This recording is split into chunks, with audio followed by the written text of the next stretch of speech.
The old pickup truck rumbled along the winding mountain road, its tires crunching over loose gravel as clouds of dust billowed behind it. Every sharp turn carried it deeper into the wilderness, where towering pines crowded the narrow trail and their branches wove together overhead, like the ceiling of a forgotten cathedral. Shafts of golden sunlight pierced the canopy, painting the forest floor with shifting patches of light that vanished as quickly as they appeared. Tammin kept both hands firmly wrapped around the steering wheel, his eyes fixed on the twisting road ahead. He had been driving for nearly 3 hours, leaving the noise and concrete of the city far behind. 20 minutes earlier, the GPS had frozen before its screen faded to a dull gray. There was no signal anymore, no maps, no phone service, no connection to the outside world. He didn't slow down. In fact, he almost smiled. Getting lost was the entire point of the journey. Somewhere beyond the next ridge, hidden beneath miles of untouched forest, waited a place that most people dismissed as nothing more than an old legend. He had a paper map on the passenger seat and a compass in his pocket. Old-fashioned tools worked when technology failed. That was one lesson he learned as an architect. Another lesson was that sometimes you needed to start over completely. The road ended at a clearing. Tammin stopped the truck and turned off the engine. Silence filled his ears. No car horns, no construction noise, no people shouting, just whine, moving through pine trees, and birds singing somewhere above. He stepped out and breathed deeply.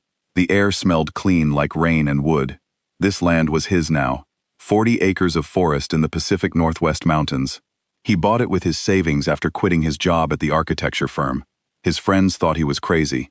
His family worried about him, but Tammin knew what he needed. Space, quiet, a chance to build something with his own hands. He walked around the clearing, measuring distances with his steps. The ground was mostly flat here, which was good. Water ran in a small creek about 50 meters away. Even better, he could build near the trees for shelter from wind, but far enough to avoid roots. The cabin design was already in his head. Simple but strong. One room at first, maybe more later. Tammin unloaded his tools from the truck.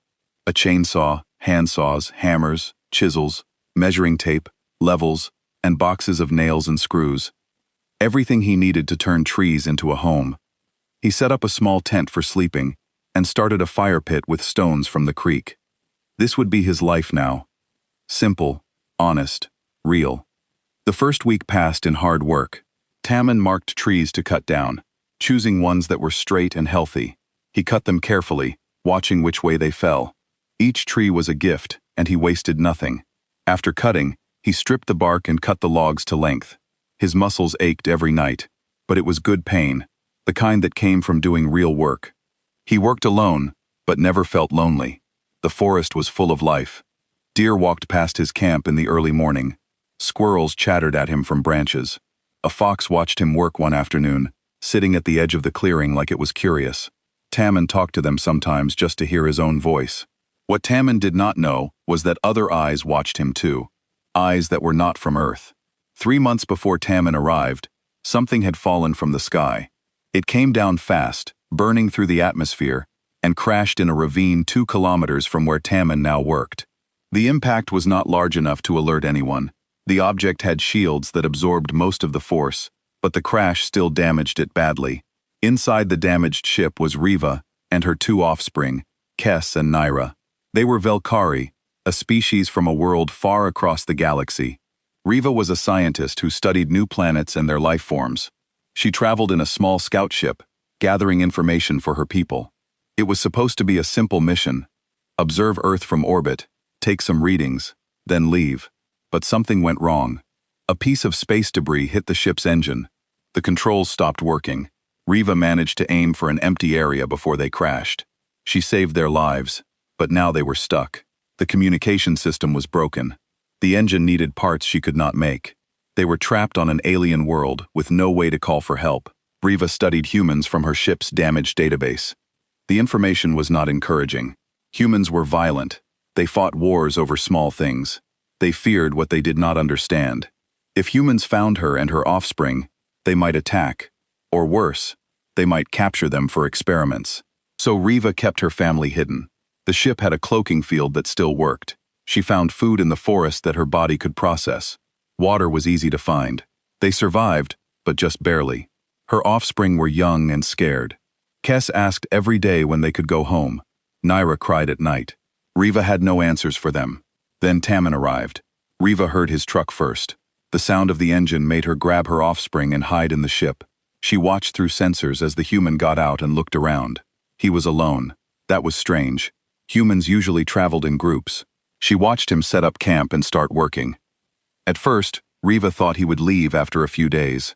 Humans did not live alone in forests. But Tammin stayed.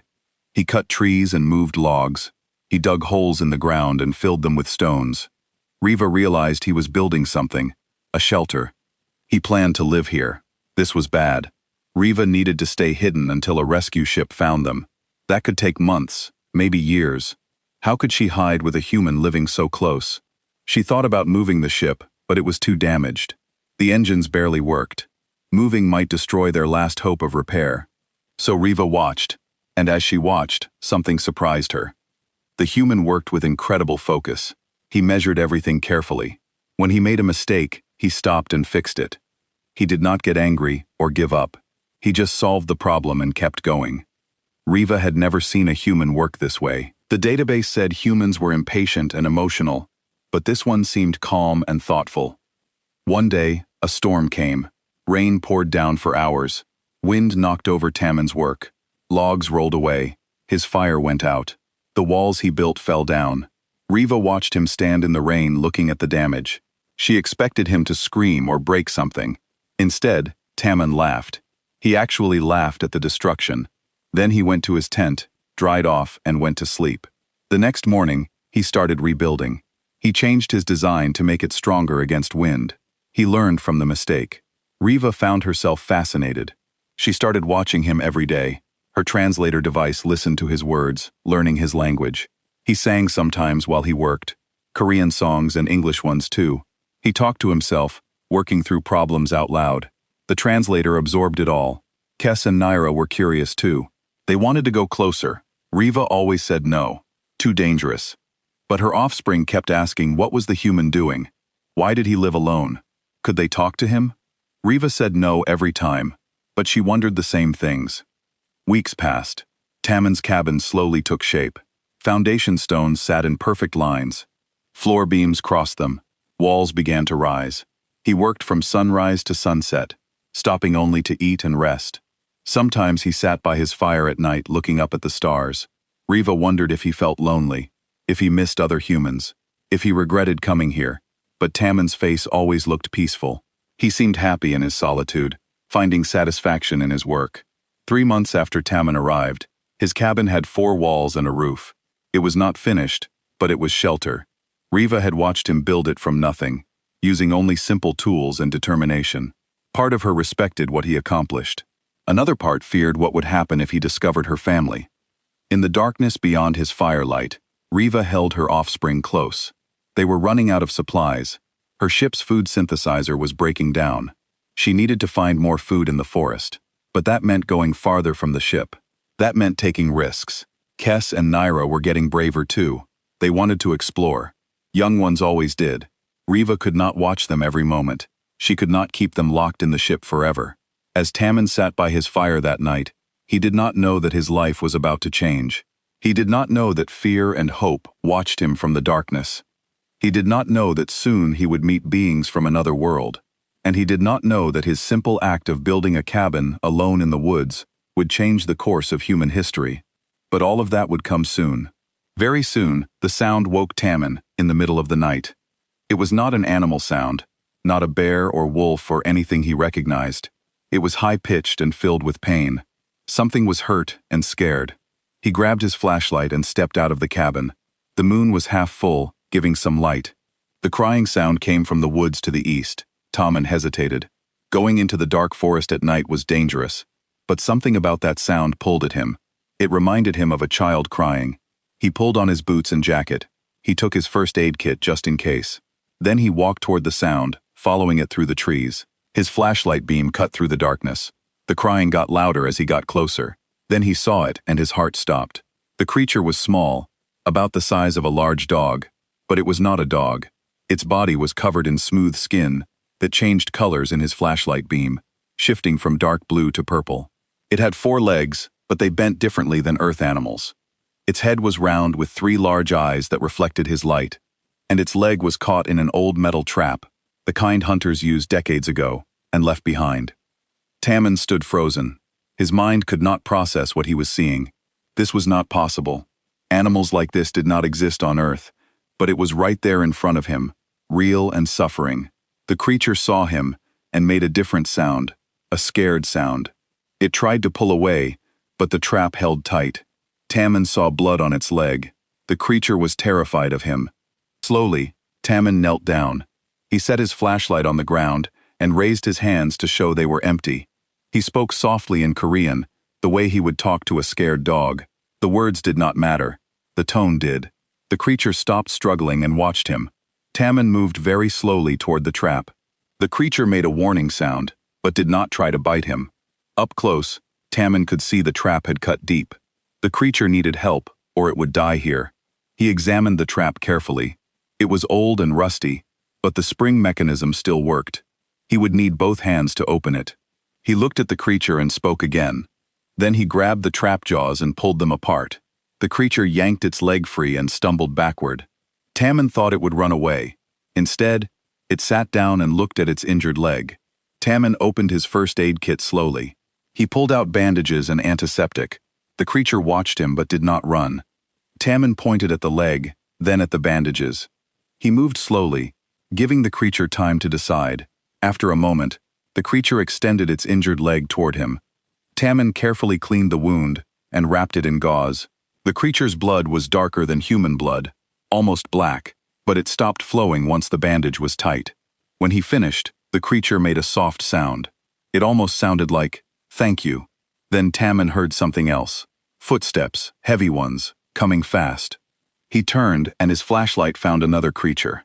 This one was much bigger. It stood on 2 legs like a human, but was at least 7 feet tall. Its body had the same color-changing skin. It wore something that might have been clothing or might have been part of its body, and in its hand was something that glowed with blue light. A weapon. Tammen knew it was a weapon, even though he had never seen anything like it. The small creature made sounds at the big one. The big one's eyes never left Tammen. He slowly raised his hands again. His heart pounded in his chest. He had no weapon. He could not run. He could only hope this thing understood he meant no harm. The big creature spoke. The sounds were nothing like human language, but then a device on its chest glowed, and words came out. Strange words at first, then slowly becoming Korean. The words were broken and hard to understand, but Tammen heard them clearly enough. The thing was asking if he heard its child. Tammen shook his head quickly and pointed at the trap. He pointed at the bandage on the small creature's leg. He tried to explain with gestures and simple words. The small creature made more sounds. The big one listened. The weapon slowly lowered. The big one knelt down beside the small one and examined the bandage. Then it looked at Tammen again. The device on its chest spoke again. This time the words were clearer. "Thank you. You saved Naira." Tammen let out a breath he did not know he was holding. He nodded. Then he asked the question that burned in his mind. "What are you?" The big creature was silent for a moment. Then it spoke through the device. "My name is Riva. I am Velkari from far away. My ship crashed. We are stuck here." Tammen's mind raced. Aliens. Real aliens on Earth in his forest. He should have been terrified.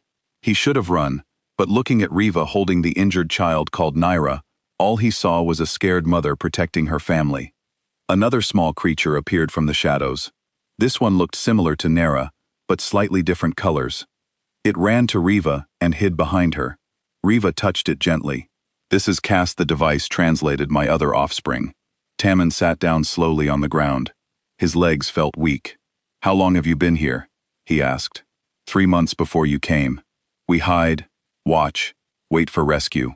Riva paused. "I did not want you to know. Humans are dangerous. That is what my data says." Tammen almost laughed. "Some humans are dangerous, but not all." He looked at Naira's bandaged leg. "You have been watching me build my cabin." "Yes." Riva seemed embarrassed. "I was curious. You work hard. You do not give up." That is not what data said about humans. They sat in silence for a moment. Then Tammen made a decision. He stood up slowly and pointed back toward his cabin. "You're hungry, Cold?" I have food and fire. You can come if you want. Riva looked shocked. The translator hesitated like it was not sure it understood correctly. You offer help to us.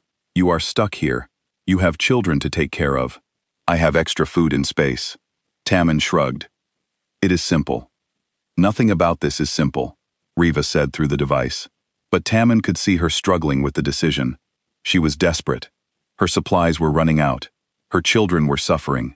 Pride fought with necessity. Finally, Riva nodded. One night. We will come for one night to help Naira recover. Then we go back to ship. Okay, Tammin said. He picked up his flashlight and first aid kit. Follow me. They walked through the dark forest together. Tammin led the way. Riva carried Naira carefully. Kes walked close to its mother's side. Every few steps, Riva glanced at Tammin like she expected him to attack, but he just walked calmly, lighting the path. When they reached the cabin, Tammin stirred up his fire and added more wood.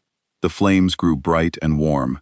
He pulled out his camping stove and heated water for tea. He found dried meat and rice crackers in his supplies and offered them to Riva. She examined the food carefully before taking a small bite. After a moment, she took more. The children ate hungrily. Tammin realized they had been starving. He gave them more food without saying anything about it. As they ate, Tammin asked questions. Where are you from? Why did you come to Earth? What do you need to fix your ship? Riva answered slowly, the translator getting better with each sentence. She explained about the Velkari, a species that explored and studied other worlds. She told him about the crash and the damage to her ship. She described the broken communication system and the parts she needed but could not make. Can I see the ship? Tammin asked, Riva tensed. Why? Because I used to build things, complex things. Before I became a carpenter, I was an engineer for aircraft and spacecraft. Maybe I can help. Riva stared at him. The translator was silent. Then she made a sound that might have been a laugh. You are an engineer.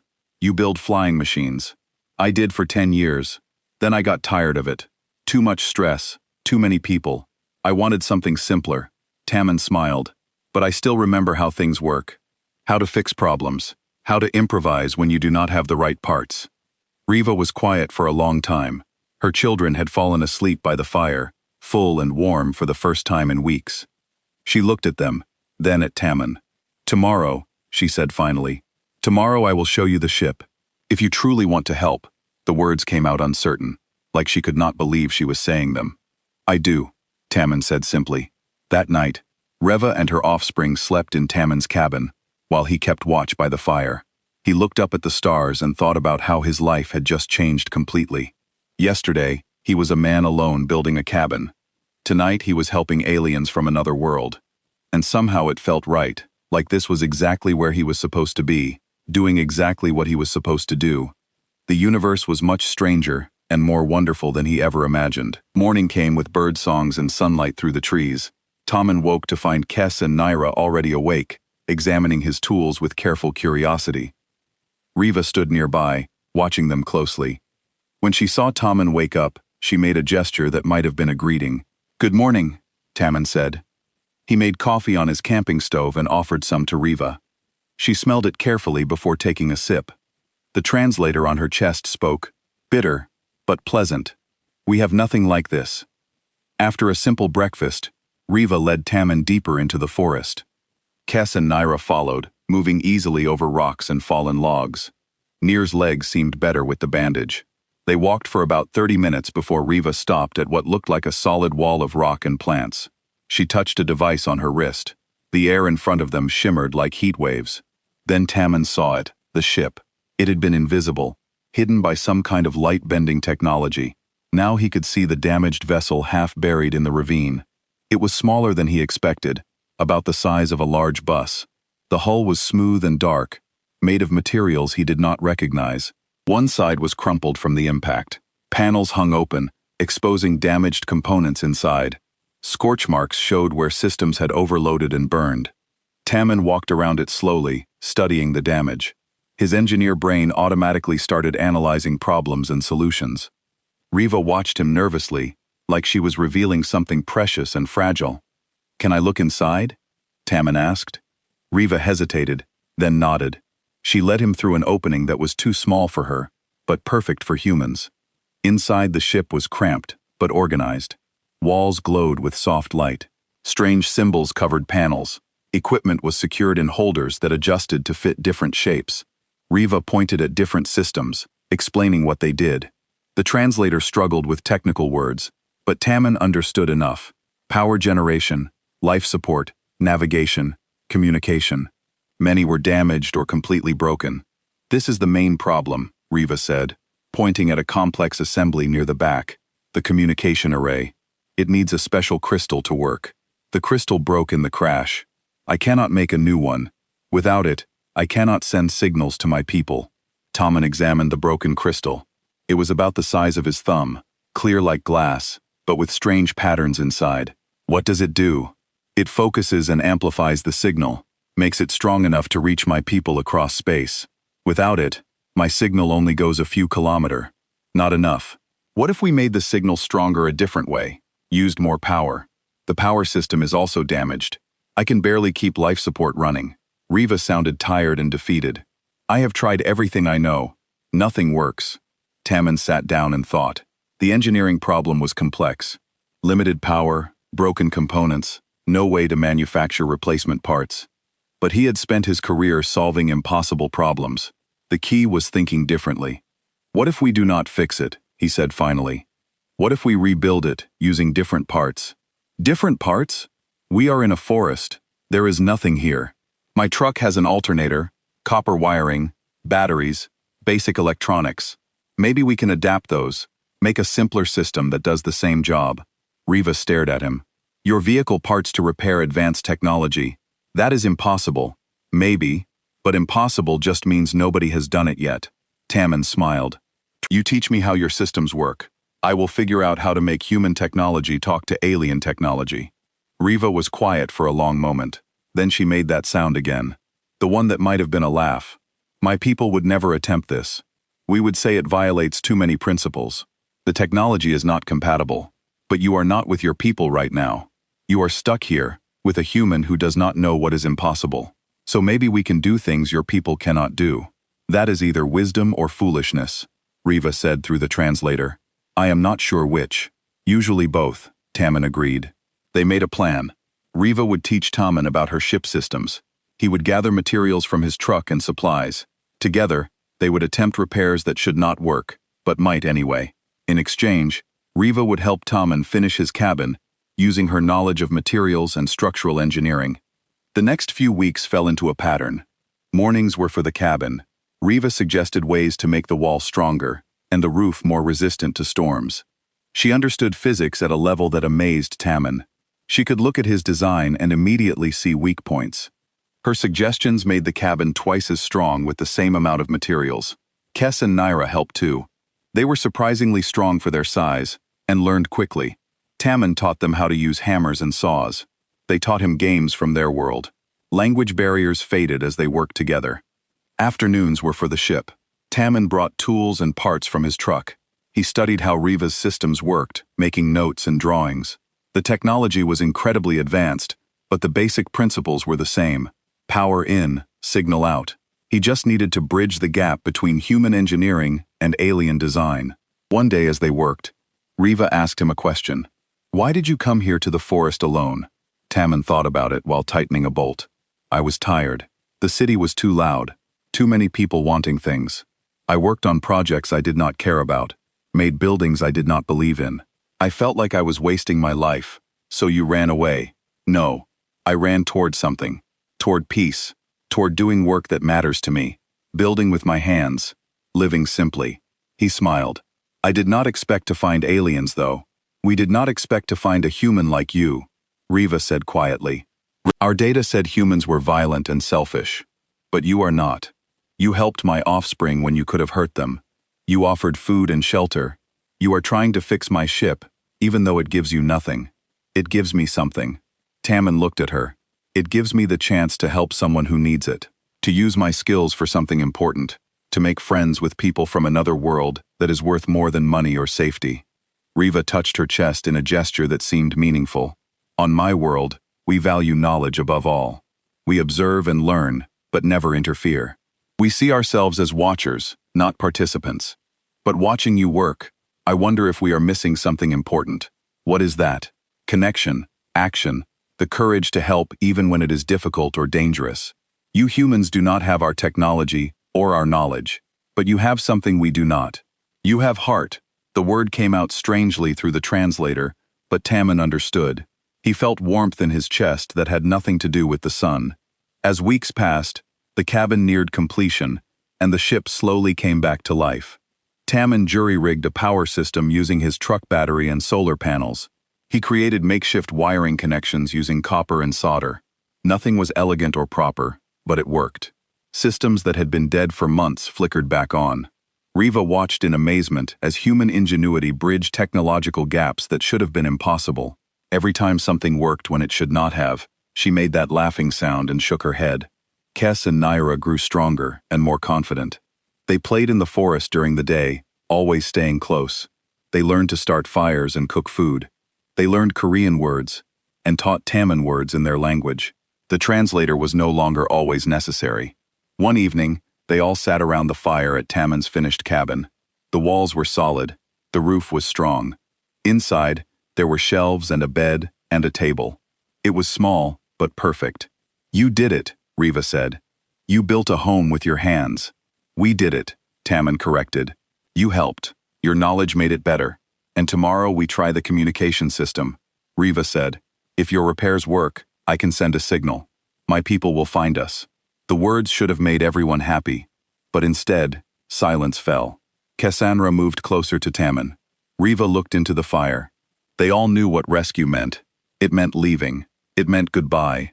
It meant this strange, wonderful time would end. But it had to happen. Riva had responsibilities. Her people were looking for her, and staying on Earth was dangerous for everyone. "Tomorrow," Tammin said finally, "we will try tomorrow." That night, they stayed by the fire longer than usual, no one wanting the day to end. The next morning started with nervous energy. Tammin checked his makeshift repairs 3 times before they began.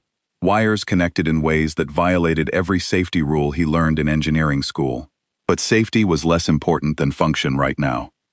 Riva stood at the control panel, her hands moving over symbols that glowed under her touch. Kes and Naira watched from a safe distance. Tammin stood ready with tools in case something sparked or smoked. "Ready?" Priya asked. "Ready?"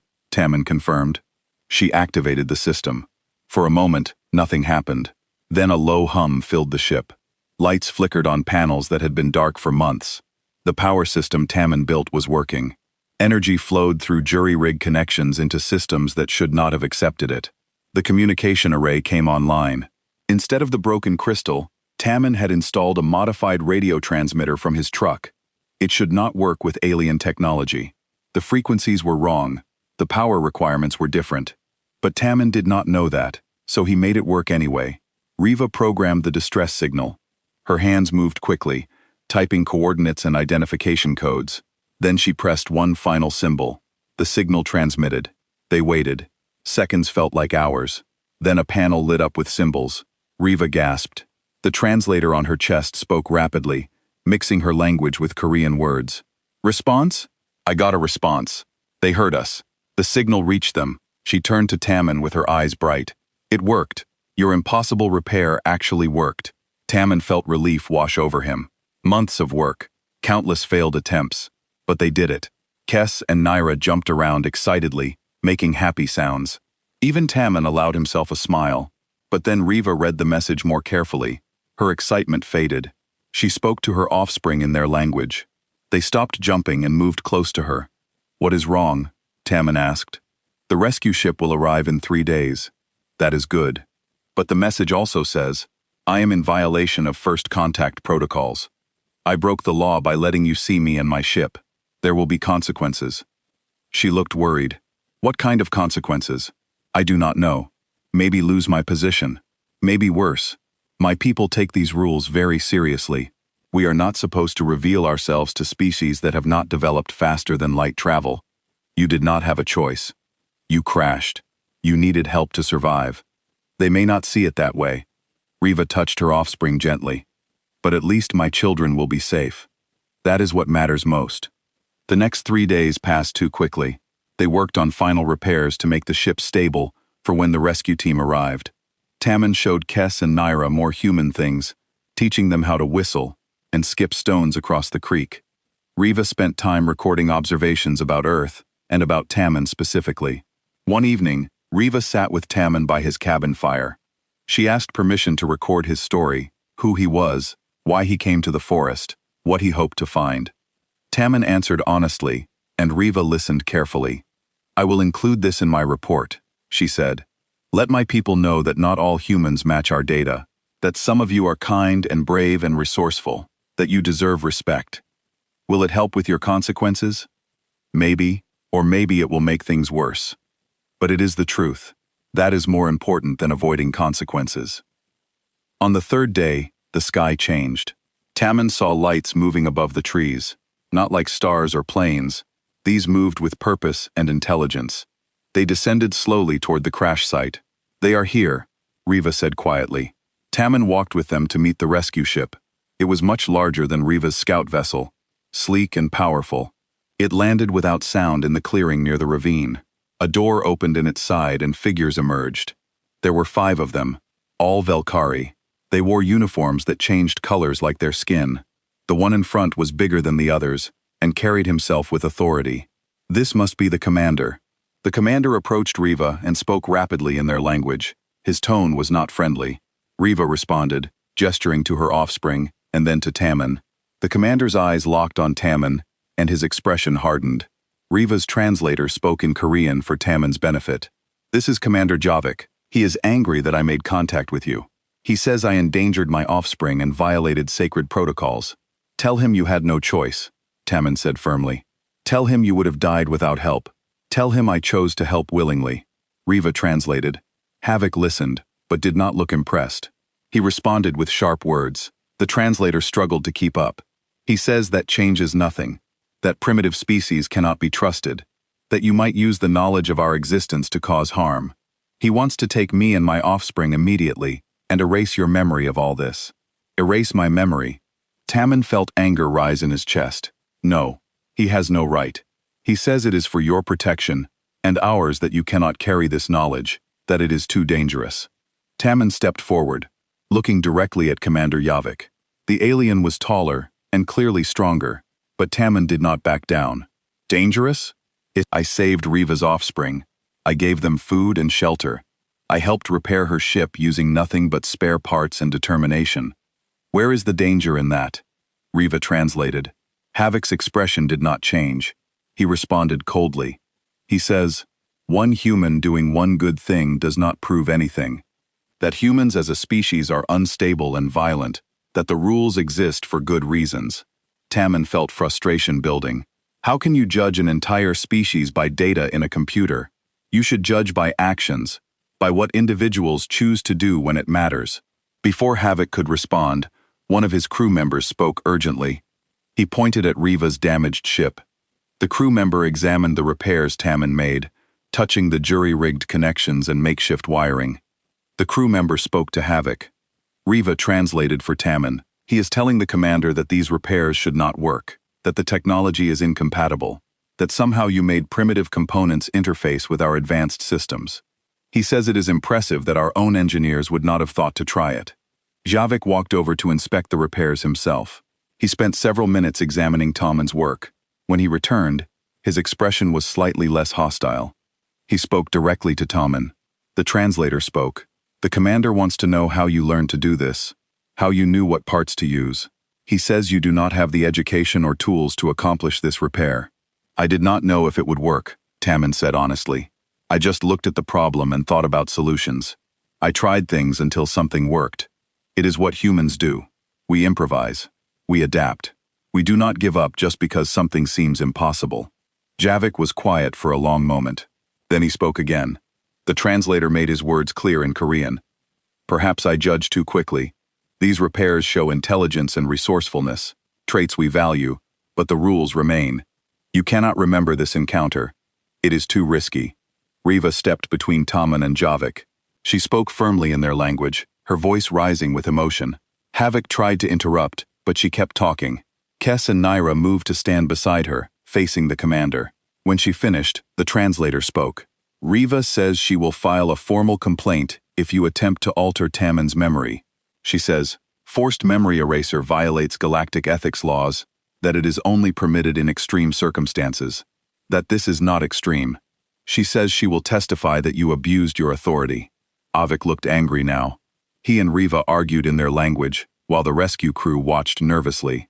Tammon stood still, understanding nothing but knowing Riva was fighting for him. Finally, Havik made a sharp gesture and turned away.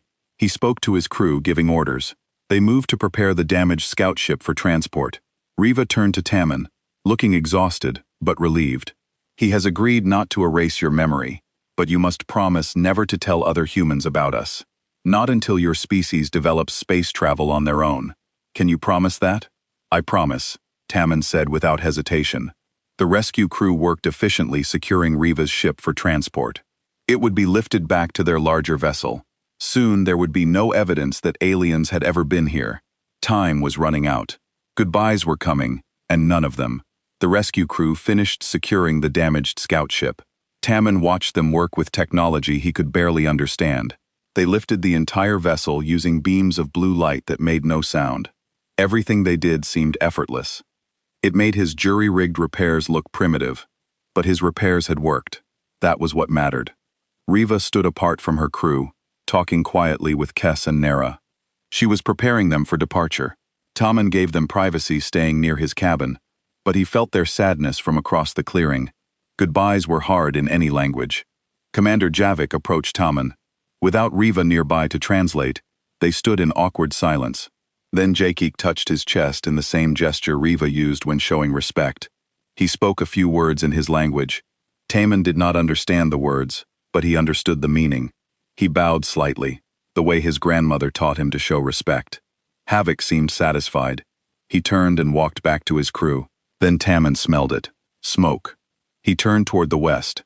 The wind was picking up, carrying the scent stronger now. Smoke meant fire. Fire in a dry forest was deadly. His mind immediately went to the survival training he took before buying this land. Lightning could start fires. So could careless campers. This late in summer, with no rain for weeks, the forest was like kindling waiting for a spark. Tammon ran toward the ridge that overlooked the western valley. What he saw made his blood run cold. Orange flames climbed trees in the distance, maybe 3 kilometers away. Wind pushed the fire toward them. Black smoke rose in a column that bent toward the east, toward his cabin. Toward the alien ships, he ran back to the clearing, shouting, "Fire! Big fire coming this way!" The Velkari rescue crew looked confused. Riva ran to him. "What did you say?" "Forest fire moving fast, coming right at us. We have maybe an hour before it reaches here. We need to evacuate now." Riva translated rapidly for Javik. The commander's expression changed from confused to concerned. He spoke to his crew, and they hurried toward their ship.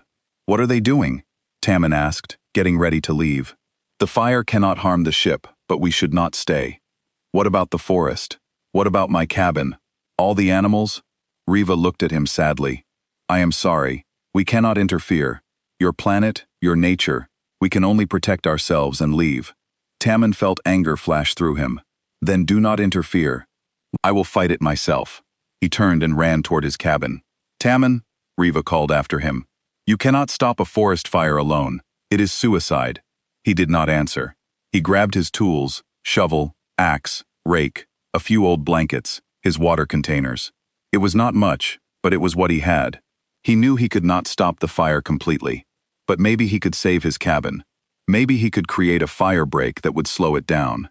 He started digging a trench around the cabin, throwing dirt and rocks. He cleared brush and dead leaves. Every second counted. The smoke got thicker. He could hear the fire now, a low roar like a distant waterfall. Then Kess and Naira appeared beside him, carrying his other shovel and rake. They started clearing brush without being asked. Tammon wanted to tell them to go to stay safe, but there was no time. They worked together, moving fast. Riva arrived next. "What are you doing?" she demanded of her offspring. "Helping?" Kess said through the translator on Riva's chest. "Tammon saved us," Naira added. "Now we save his home." Riva looked torn. Then she picked up a tool and started working too. "If my offspring fight, I fight with them." Javik and his crew watched from their ship. Tammon could feel their eyes on him, judging, probably thinking he was foolish to fight nature. But this was his home. He built it with his hands. He would not abandon it without trying. The fire came closer. Tammen could see flames through the trees now. Heat pressed against his face. Smoke made breathing hard. They kept working, creating a rough circle of cleared ground around the cabin. Then HFY was there, speaking urgently to Riva. She translated. "He says we are fools to stay, that we should evacuate immediately. Tell him thank you for the advice," Tammen said, not stopping his work. "But this is my choice." HFY spoke again, his tone frustrated. Riva translated. "He wants to know what you need. What could help you fight this fire?" Tammen stopped and looked at the commander. "Water, lots of water, and a way to create a fire break to the north, where the flames will hit first. I need to dig a trench through that section of forest. Remove all the fuel so the fire has nothing to burn," Riva translated. HFY thought for a moment. Then he barked orders at his crew. They ran to their ship. "What is he doing?" Tammen asked. "I do not know," Riva admitted. The rescue ship powered up. It lifted off the ground and moved to the north side of the clearing. Then blue beams shot from its underside, striking the ground. Trees fell instantly, cut through. Dirt and rocks flew as the beams carved a deep trench through the forest. In minutes, they created a fire break that would have taken Tammen days to dig by hand. The ship moved systematically, clearing a wide strip of land that stretched from the creek to the rocky ridge. When it finished, there was a barrier of bare earth with no fuel for the fire to cross. The ship landed again. HFY came to Tammen and spoke. Riva translated. "Your plan was sound. We simply made it happen faster. Now what? Now we wet everything down. Make it hard for embers to start new fires, and we watch the fire break. If flames jump across, we put them out immediately." HFY nodded. His crew brought equipment from the ship, strange devices that pulled water from the air itself, creating streams of liquid that they directed at the ground around the cabin. Within minutes, everything was soaked. The fire arrived like an angry beast. Flames roared through trees on the other side of the fire break. Heat washed over them in waves. Smoke filled the air. Tammen wrapped wet blankets around Kes and Naira. Riva stayed close to them, using her body as a shield. But the fire break held. The flames reached the bare earth and stopped. A few embers flew across, starting small fires. Tammen and the Velkari crew put them out with water, and by beating them with wet blankets, they worked for hours fighting spot fires and watching for new threats. Slowly, the main fire moved past them. It continued east, burning areas that had no one to defend them. Tammen felt sad for the forest that would burn. But his cabin was safe. The clearing was safe. Everything he built survived. When the immediate danger passed, everyone collapsed. They were covered in soot and ash. Tammen's lungs hurt from breathing smoke. But they were alive, and they had won. HFY sat on the ground, something Tammen had not seen him do before. The commander looked at Tammen with new eyes, different eyes. When he spoke, his tone was respectful. Riva translated. "He says he was wrong about you, that you showed courage and leadership, that you stayed calm when his crew panicked, that you knew what needed to be done and did it without hesitation. He says these are qualities his people value highly. I just did what needed to be done," Tammen said. "Same as you. You could have left, but you stayed and helped. Thank you." When Riva translated his words, HFY made that chest-touching gesture again. This time, Tammen understood it better. It was a sign of deep respect among the Velkari, a recognition of worth. HFY spoke at length. Riva listened carefully before translating. "He says he has reconsidered his earlier position. He will not erase your memory. More than that, he will file a report recommending that humans be evaluated for early contact status. He says any species that can produce individuals like you deserves consideration." Tammen felt warmth spread through his chest, not because of the praise, but because HFY was judging humanity by actions instead of data, by who humans could be, not just who they had been. "But now, we really must leave," HFY continued through the translator. "Before anyone comes to investigate the fire, before more complications arise." Tammen nodded. He understood. The time for goodbyes had truly arrived, and this time, there was no avoiding it. The rescue crew prepared for final departure. They loaded Riva's damaged scout ship into their larger vessel. They packed equipment and erased signs of their presence. Soon, no one would know aliens had been here. Except Tammen, Kes, and Naira stayed close to Tammen. They did not want to go. Tammen could see it in how they moved, slow and reluctant. He felt the same way. These past months changed him.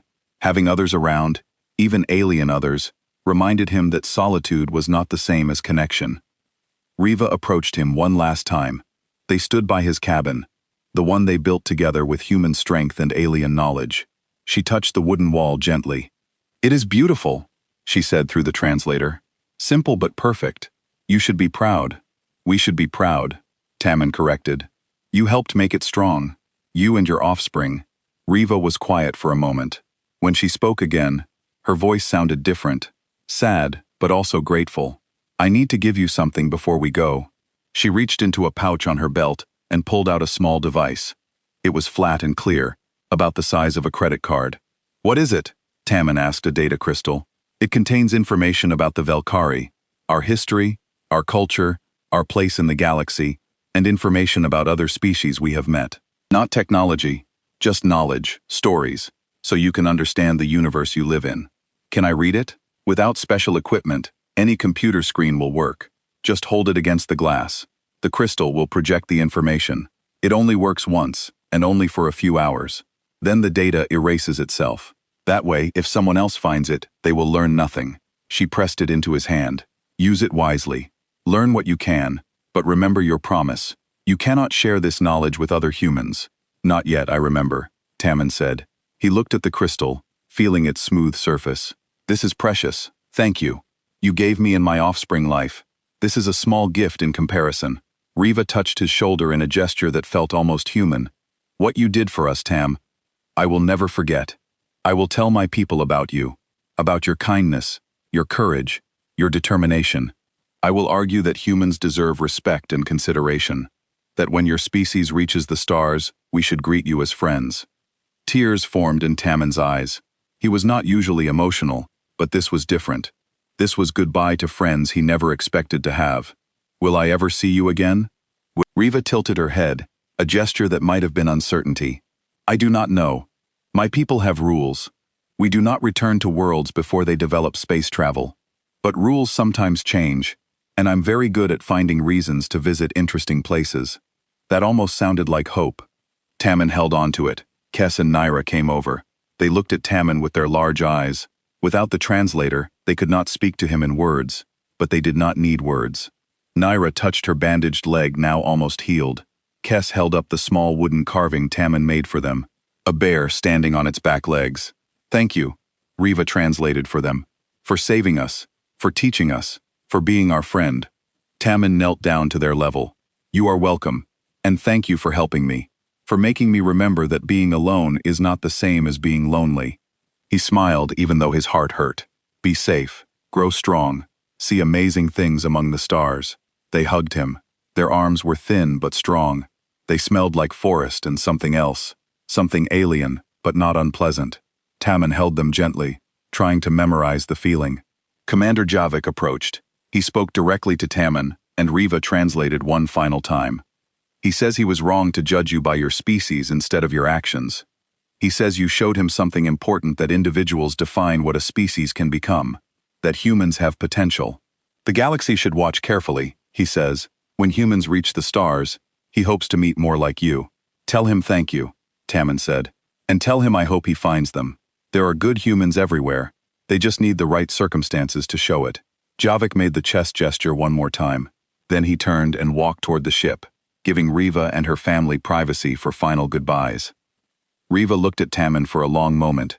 "When we crashed here, I was terrified. I thought we would die on this primitive world far from home. I thought humans would hurt us if they found us." She paused. "But you proved every assumption wrong. You saved us with nothing but simple tools and determination. You shared your food and shelter. You risked yourself to protect us during the fire. You are proof that humanity deserves a place among the stars." "I am just one person," Tammin said quietly. "One person can represent millions. One action can change perceptions." "You did that, Tammin. You changed how at least one alien species sees humanity. That matters more than you know." They stood in silence. Both knowing words were not enough for this moment. Finally, Riva stepped back. "We must go now, before more complications arise." She called to Ses and Naira in their language. The family walked toward the rescue ship. Halfway there, Kes and Naira turned and waved. Tommen waved back, forcing himself to smile. They deserved to remember him happy, not sad. The ship's door closed. The vessel lifted silently into the air. It hung there for a moment, then shot upward so fast it disappeared almost instantly. The sky where it had been was empty and blue. Tommen stood alone in his clearing. The cabin behind him, the forest around him, the stars above now holding friends he would probably never see again. He looked at the data crystal in his hand.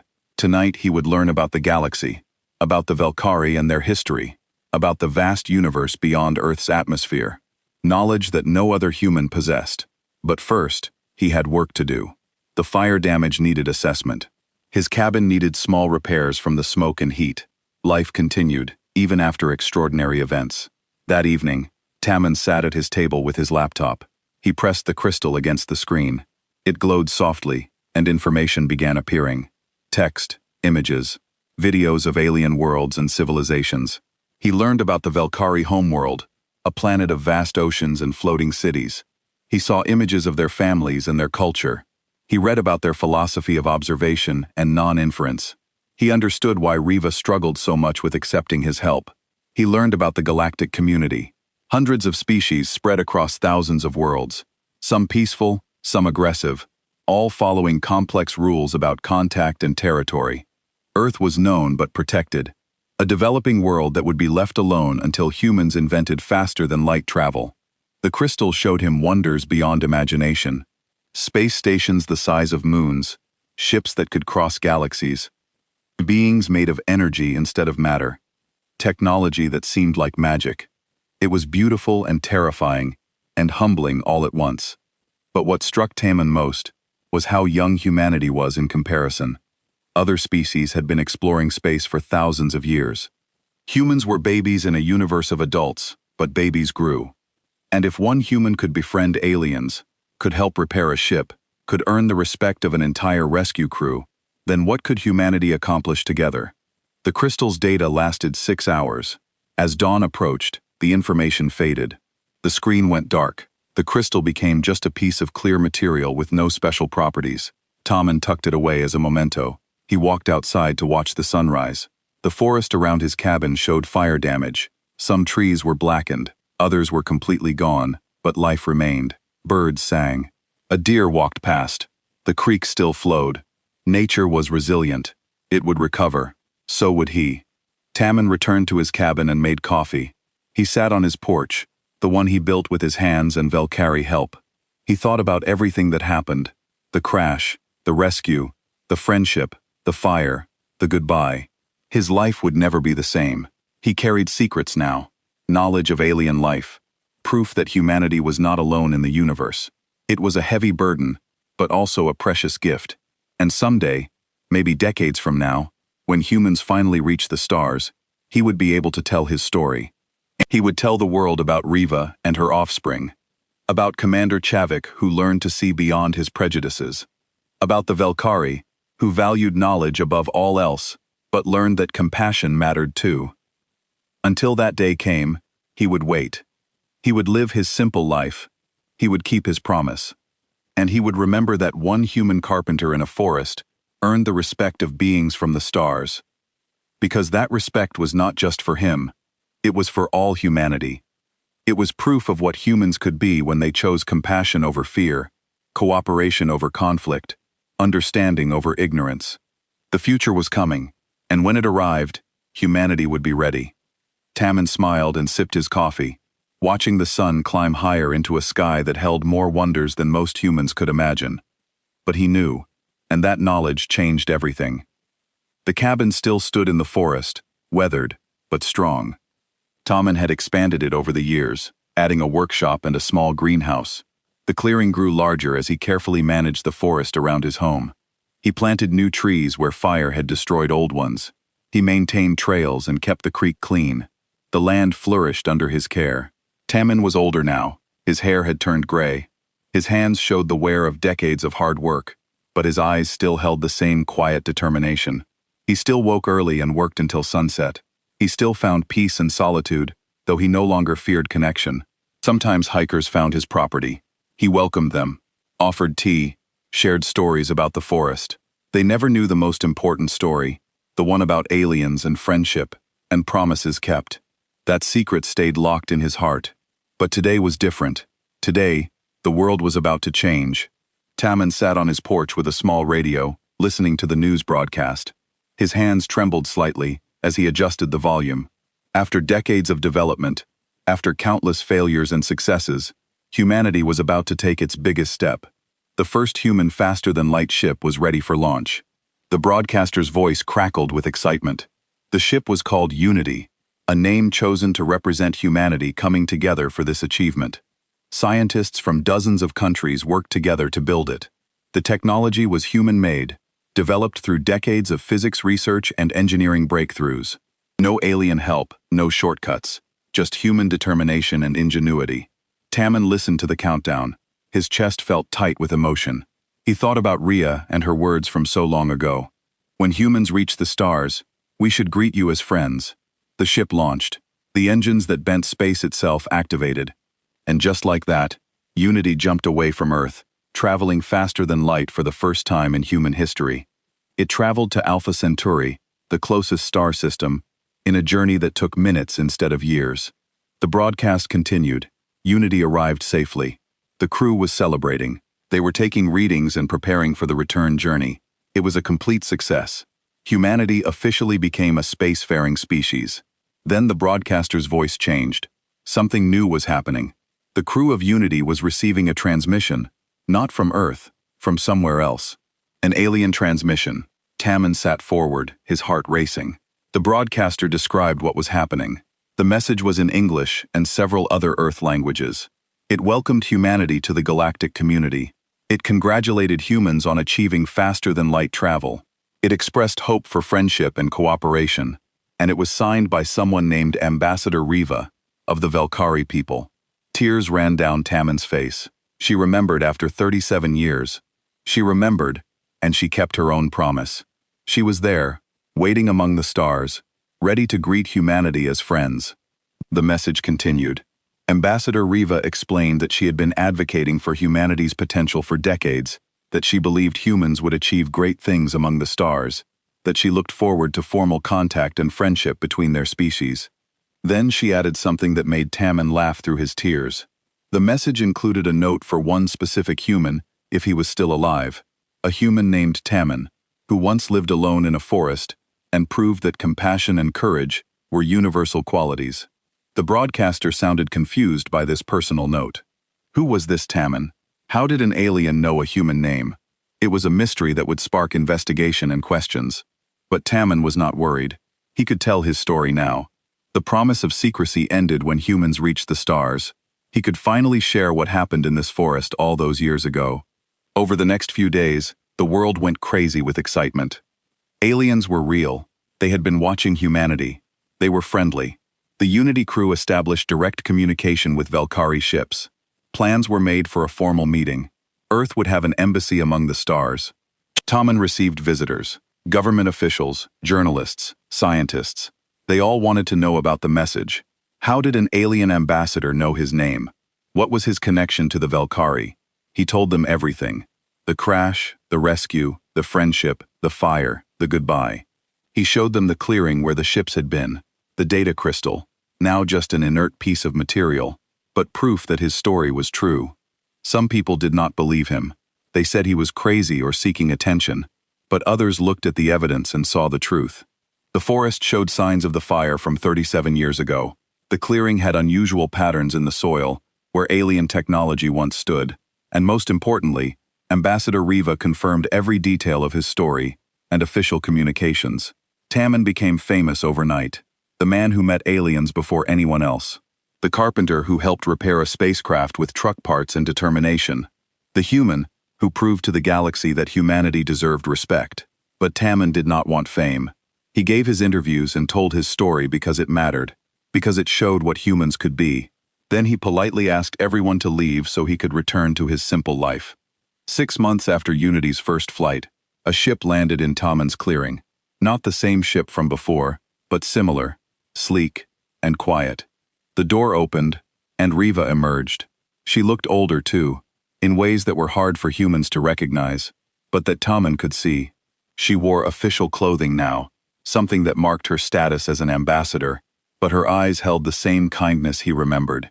Behind her came two others, taller now, stronger, but unmistakably, Kes and Naira Tammen walked toward them slowly, his old legs not moving as fast as his heart wanted.